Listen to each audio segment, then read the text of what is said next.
Unified 911, anong matutulong namin sa'yo? Anya ti maitulong mi ken kahapon. Anong may tatabang ko sa imo? Unsay akong ikatabang nimo? Ngini makadabang na misal ka no. Sa anumang wika o dialekto, may tulong na darating sa iyo.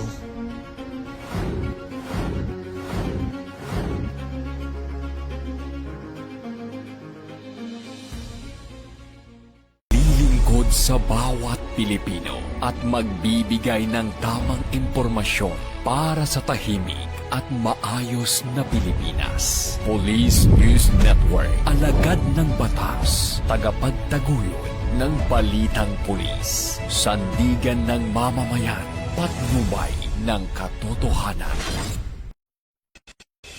La Campo Crame, maghahatid ng pinakahuling kaganapan at nagbabagang balita. Ito ang PNN Police News Network.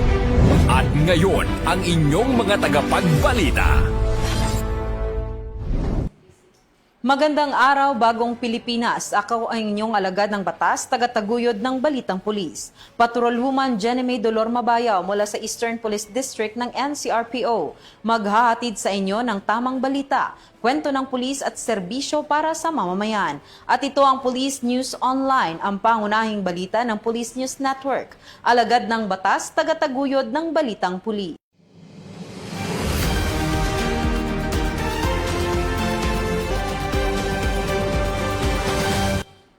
Narito ang mga balitang hatid ng ating PNN correspondents mula sa iba't ibang panig ng bansa.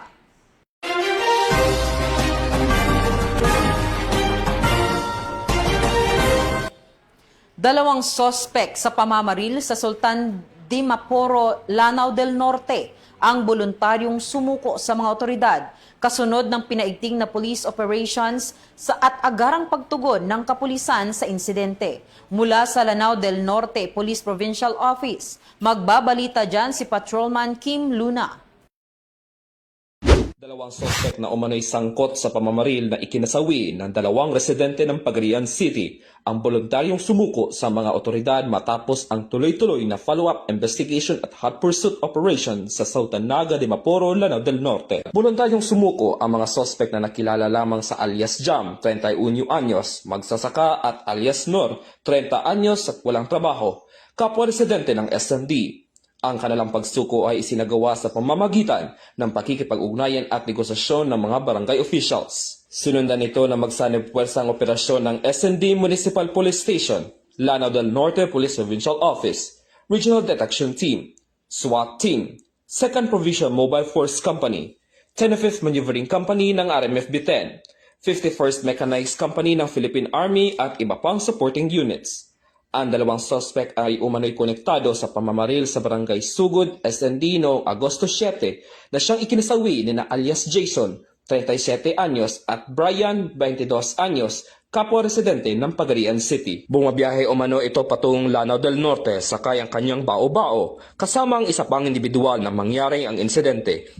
Agad isinugod si alias Jason sa isang medical facility, ngunit kalaunan ay nasawi dahil sa tinamong tama ng bala. Habang na-recover ang bangkay ni alias Brian Agosto 8 taong kasalukuyan, agad dinala ang dalawang sumuko sa SND Municipal Police Station para sa dokumentasyon at kaukulang disposisyon. Inihahanda na ang mga kasong kriminal na isasampa sa Provincial Prosecutor Office habang nagpapatuloy ang investigasyon upang matukoy ang motibo at iba pang detalye ng insidente. Pinuri ni Police Colonel Leo De Leon Sua, Provincial Director ng Lanao del Norte Police Provincial Office, ang operating units at mga barangay officials sa kanilang koordinasyon na nagresulta sa mapayapang pagsuko ng mga sospek. Patuloy namang hinihikayat ng Lanao del Norte Police Provincial Office ang publiko na makipagtulungan sa mga otoridad at agad iulat ang anumang impormasyon makakatulong sa investigasyon at pagpapanatili ng kapayapaan sa probinsya ng Lanao del Norte. Mula dito sa Lanao del Norte Police Provincial Office, ako yung PNN Correspondent, Patrolman Kim Luna, alagad na batas, tagataguyod ng Balitang Pulis. Maraming salamat, Patrolman Luna. Tinatayang 1,120,000 pisong halaga ng smuggled cigarettes ang nasabat ng mga operatiba ng kapulisan sa Iligan City na nagresulta rin sa pagkakaresto sa 3 individual. Mula sa Campo Alagar Police Provincial Office 10, Corporal Jewel Subsuban sa detalye. Otoridad aga tinatayag 1.12 milyong halaga ng hinihinalang smuggled cigarettes matapos maharang ang isang aluminum van sa barangay Dalipuga, Iligan City. 3 individual na sakay ng sasakyan ang kinilala bilang si alias Ram, isang 26 anyos na driver, alias Chris, isang 21 anyos na truckman, at si alias Glenn, isang 20 anyos pawang residente ng San Francisco Agusan del Sur. Isinagawa ng Iligan City Police Office Intelligence Unit City Special Operations Unit CIU CSOU katuwang ang RID Region 10, Iligan City Mobile Force Company, Police Station 3 at Task Force Iligan ang operasyon na nagresulta sa pagkakaharang sa isang Green Isuzu forward aluminum van. Sa isinagawang inspeksyon nakita umano sa loob ng sasakyan ang mga kahon-kahon na Green Hills cigarettes. Nabigong magpakita ang mga sakaya ng kaukulang mga dokumento para sa mga kargamento. Nakumpiska ang kabuang 1,400 reams ng Green Hills cigarettes na may tinatayang market value na umabot sa 1.12 million pesos. Gayon din ang van na ginamit sa pagbiyahe ng mga ito. Ang mga nakumpiskang items ay i-turn over sa Bureau of Customs kung BOC para sa kaukulang dokumentasyon at safekeeping. Mula dito sa Campo Alagar, ako po ang inyong Police News Network correspondent mula sa Regional Public Information Office ng Police Regional Office 10, Corporal Joel Lazaro Subsuban, alagad ng batas, tagataguyod ng Balitang Pulis. Maraming salamat, Police Corporal Subsuban. 20 motorsiklo ang ipinagkaloob ng Department of the Interior and Local Government o DILG sa Police Regional Office 5 upang higit pang mapalakas ang kakayahan ng kapulisan sa mabilis na pagtugon sa mga emerhensiya at iba pang police operations na sa rehiyon. Mula sa Police Regional Office 5, Police Corporal Doxy Charis Casasus sa report. Lakas ng Police Regional Office 5 ang kakayahan nito sa mabilis na pagtugon sa emergency matapos tumanggap ng 20 motorsiklong emergency response units mula sa Department of the Interior and Local Government noong Agosto 10 taong kasalukuyan sa Police Regional Office 5 Grandstand Extension Camp Brigadier General Simeon A. Ola, Legazpi City. Pinangunahan ni DILG Secretary Juanito Victor C. Rimulya at Police General Jose Melencio C. Nartates Jr., Chief PNP ang turnover ceremony habang tinanggap naman ni Police Brigadier General Erosito N. Miranda, Regional Director ng Police Regional Office 5 ang mga nasabing unit. Inaasahang makatutulong ang mga motorsiklo sa pagpapabilis ng 911 emergency response operation sa Bicol lalo na sa mga lugar na nangangailangan ng agarang police assistance. Magagamit ang mga unit sa pagtugon sa mga aksidente, emergency calls, traffic-related incidents, security concerns at iba pang sitwasyong nangangailangan ng agarang aksyon ng pulisya. Ipamamahagi ang 20 motorcycle emergency response unit sa Albay at Camarines Sur upang higit na mapalakas ang public safety at emergency response operation sa dalawang lalawigan. Tinanggap din ang mga unit ni na Albay Governor Noel Irusal at Camarines Sur Governor Luis Raymond L. Rey Villafuerte. Magsisilbi rin ang mga ito bilang dagdag na suporta sa Ligtas Maharlika Initiative sa ilalim ng Bicol Shield Project na nakatuon sa pagpapalakas ng police visibility, pagpigil sa krimen, traffic at road safety operations at mas mabilis na pagbibigay ng tulong sa mga motorista, commuter at iba pang road users. Bahagi ang pagkakaloob ng mga karagdagang mobility assets na patuloy na pagtutulungan ng DILG at PNP upang palakasin ang emergency response capability, peace and order at public safety sa Bicol Region. Inaasang mas mapalalakas ng Police Regional Office 5 ang police presence sa mga pangunahing lansangan, urban centers at iba pang strategic areas alinsunod sa layunin ng Safer Cities Initiative at sa paninindigang serbisyong mabilis, tapat at nararamdaman sa bagong Pilipinas. Mula dito sa Police Regional Office 5, ako ang inyong PNN Correspondent, Police Corporal Doxy Charis Casasos, nagbabalita para sa Police News Network. Alagad ng batas tagataguyod ng Balitang Pulis. Bagong PNP para sa bagong Pilipinas, serbisyong mabilis, tapat at nararamdaman. Maraming salamat, Korporal Casasos.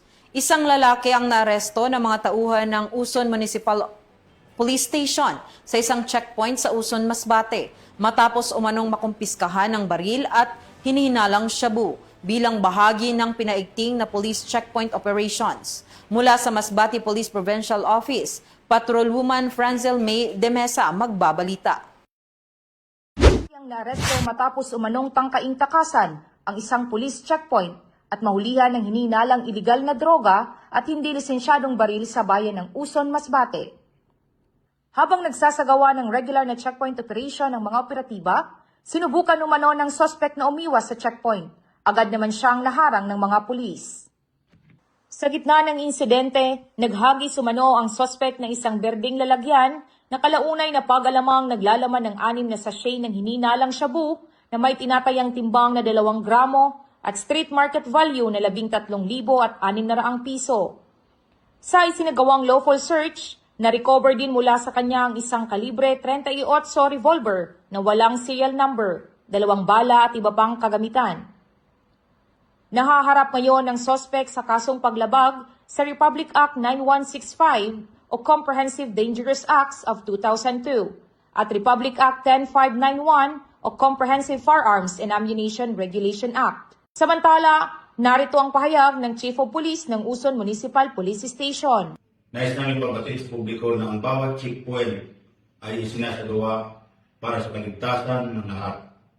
Hinihikayat namin ang ating mga kababayan na patuloy na makipagtulungan sa kapulisan at agad ipagbigay alam ang anumang kahinahinalang aktibidad sa inyong lugar. Makakaasa po kayo na ang Uson Municipal Police Station, katuwang ang Masbate Police Provincial Office, ay mananatiling tapat sa aming tungkulin na pangalagaan ang kapayapaan, ipatupad ang batas at protektahan ang bawat mamamayan.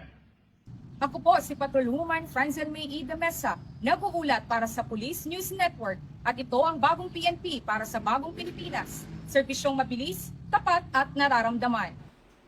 Maraming salamat, Patrolwoman de Mesa. 4 na pinaghinilaang drug personalities naman ang naaresto ng Nueva Ecija Police Provincial Office. Mahigit 1.9 milyong pisong halaga na kumpiska. Mula sa Campo Crame, magbabalita diyan si Patrolman Adrian Dayaw. High-value individuals ang naaresto na mga operatiba ng Nueva Ecija Police Provincial Office sa magkakahiwalay na anti-illegal drug operation sa Cabanatuan City.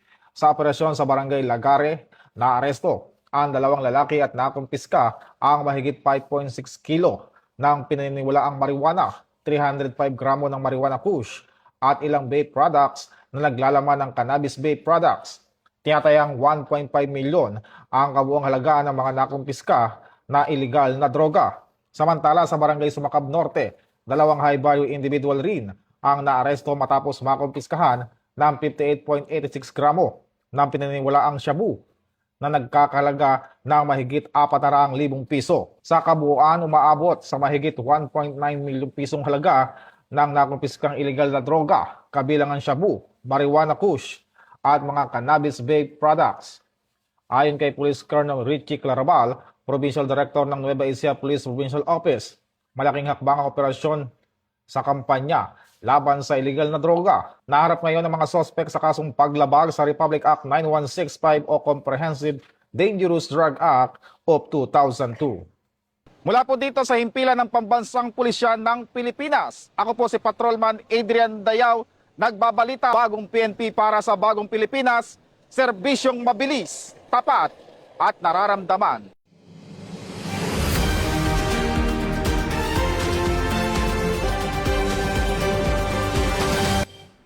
At para sa ating weather forecast, patuloy na magdadala ng malalakas na pag-ulan ang southwest monsoon o habagat sa ilang bahagi ng bansa. Ayon sa Pag-asa Weather Advisory No. 39 na inilabas ngayong August 11 alas 11 ng umaga. Mula ngayon hanggang tanghali ng August 12, aabot sa 50 hanggang 100 millimeters ang inaasahang pag-ulan sa Zambales, Bataan at Occidental Mindoro. Gayon din mula sa tanghali ng August 12 hanggang tanghali ng August 13. Mananatili ang banta ng 50 hanggang 100 millimeters na pag-ulan sa parehong mga lalawigan. Posibleng mas mataas pa ang aktwal na dami ng ulan sa mga kabundukan at matataas na lugar, habang maaari ring lumala ang epekto nito dahil sa mga nauna ng pag-ulan sa ilang lugar. Manatiling alerto at laging sumabaybay sa opisyal na updates ng Pag-asa at inyong lokal na Disaster Risk Reduction and Management Offices.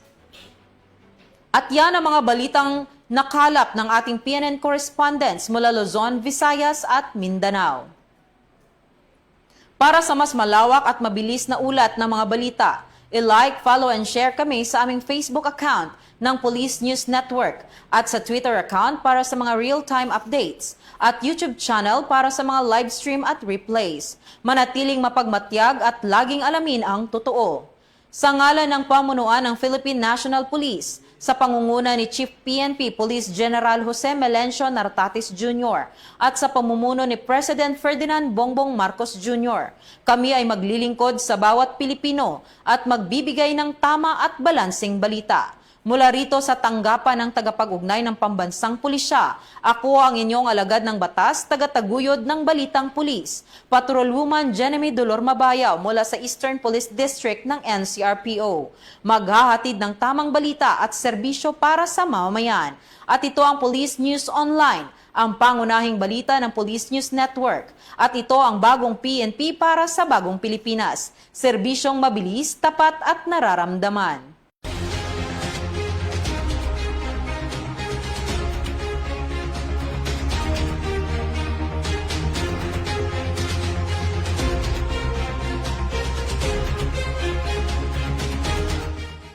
Police News Network, alagad ng batas, tagapagtaguyod ng balitang pulis.